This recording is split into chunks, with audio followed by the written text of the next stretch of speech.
Batman, Curse of the White Knight, Book 6. This is getting crazy. If you have not read this, there are spoilers in this. You do not want to watch this review until you read the book because it is some crazy stuff going on. Scott Murphy, or Sean Murphy, sorry. Sean Murphy, just crazy stuff. So let's dive in.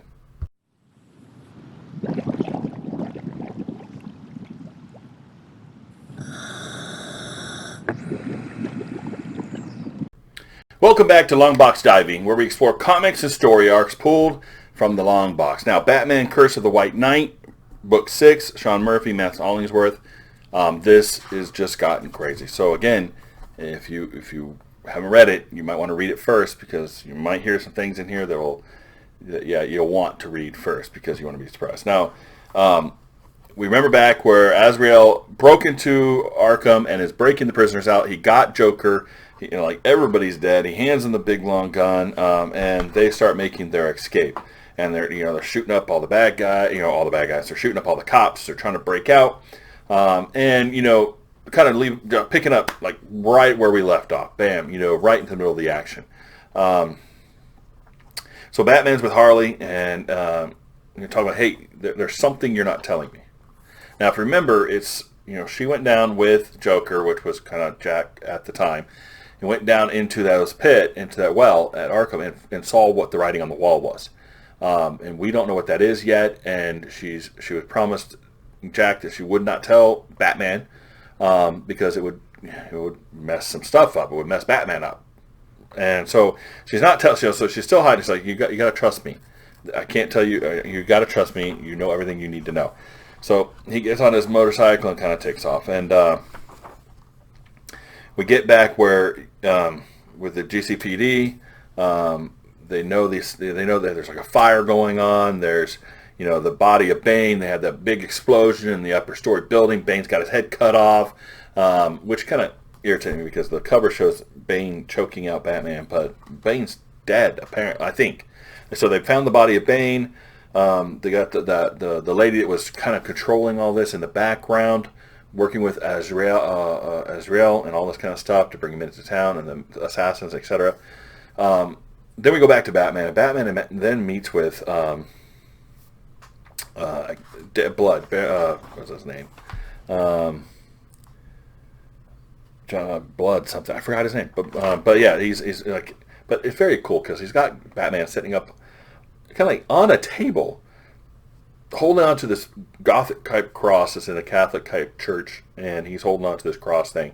So it's very, very Gothic looking, and it's very cool. But it was just, honestly, it doesn't make a lot of sense in the context of the picture because he's in a den of some sort, something like a living room. Got buildings and carpet and a couch right there, and blood's coming down the stairs, but he calls him Bruce. So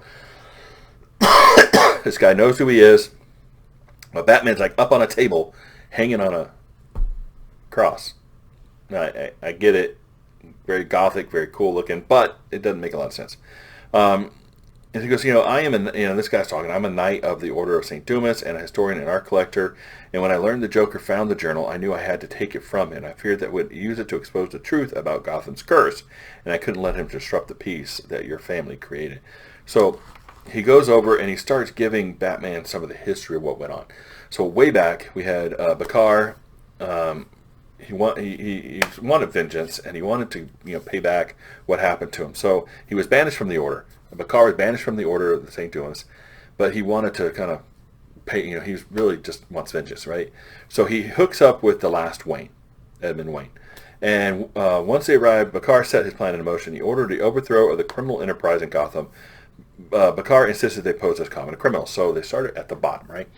And he starts working their way there with thieves and smugglers and harlots and all this kind of stuff. And we get a little picture of Edmond sleeping around with some, prostitutes, which looks like they kind of hastily drew clothes onto because I guess it wasn't supposed to be that way. And he puts clothes on at the last minute. At least that's what it looks like.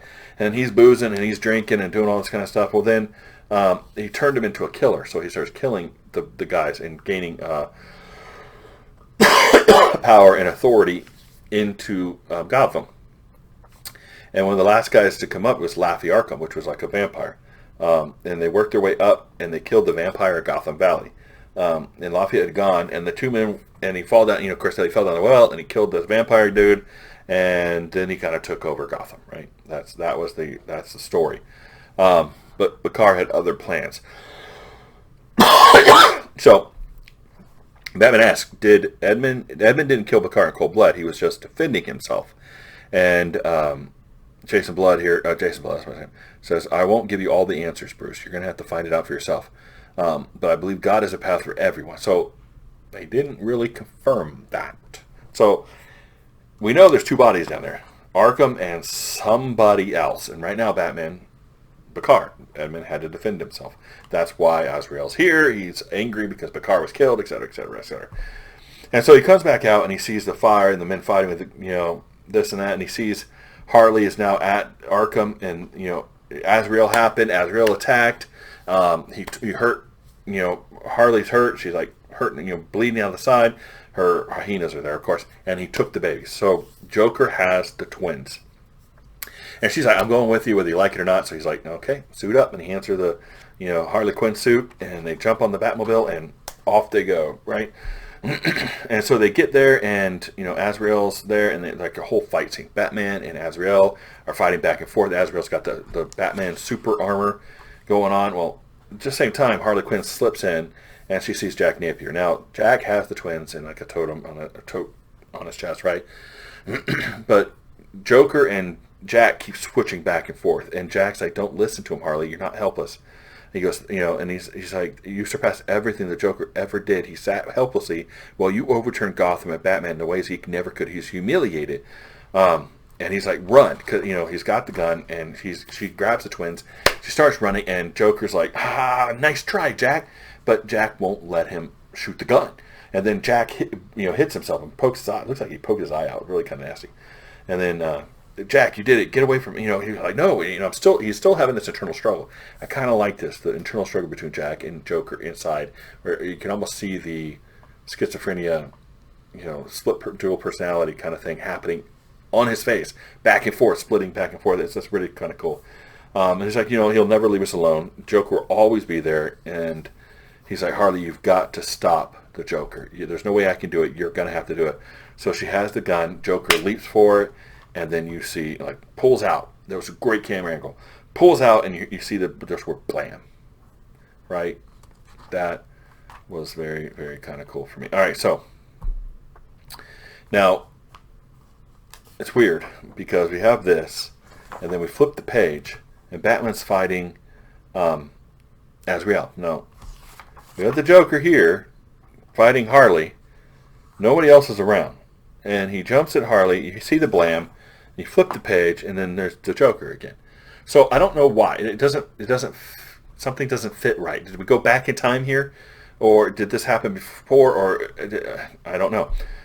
But basically, what we find out is that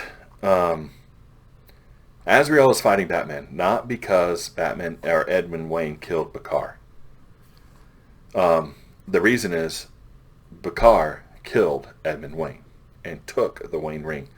And so Edmund was stabbed after he killed Lafayette, pushed into the well, and the writing on the wall is, "I am Edmund Wayne." So that means Bakar took over the Wayne name. That means Bruce Wayne is technically Bakar, Bruce Bakar. And that apparently Azrael, the guy who was Azrael, is a descendant of Edmund Wayne through the prostitutes, etc. And he is a Wayne. Though it doesn't really say how he is a Wayne. It's just that he is a Wayne. He says, he goes, "Don't you get it, Bruce? You're not really a Wayne. Azrael is." All right. And then we get back, and Harley pops back up, and then she points a gun and shoots Joker in the face. So, again, I kind of thought that happened here, because she's got the babies and shoots him. But now here she's without the babies, and she shoots him in the face, blam. So I'm kind of confused. I'm a little confused in this part. I don't know who did what where. And then Jack's like, and Batman goes, she'll be okay. And then Harley and Batman are hugging, and everybody's coming to Arkham. But so I don't really know why that whole time. Yeah, I get it like a time. Like what happened over here? Looks like she shoots Joker there. We flip over and we get the Batman scene, and then back over. All right, I like this kind of history and the mystery and layers on top of layers. I kind of like that stuff. That stuff interests me. What I don't like is I'm a little confused if she killed Joker here or if she killed Joker over here after the Batman reveal. And Batman being a Bakar and not necessarily a Wayne is kind of like, ooh, okay. A lot of legal implications, a lot of problems going to come up here if that ever gets out. So that kind of interests me too. We'll see how that's going to go. Great story so far. We're about halfway through, I think halfway through. So we'll see how this wraps up. So far, I like it. I know it's not everybody's cup of tea, but I like this. I like the art. But little issues here and there with this. But overall, it's a recommend. And if you like this review, please like and subscribe. And we'll see you next time here in the Long Box.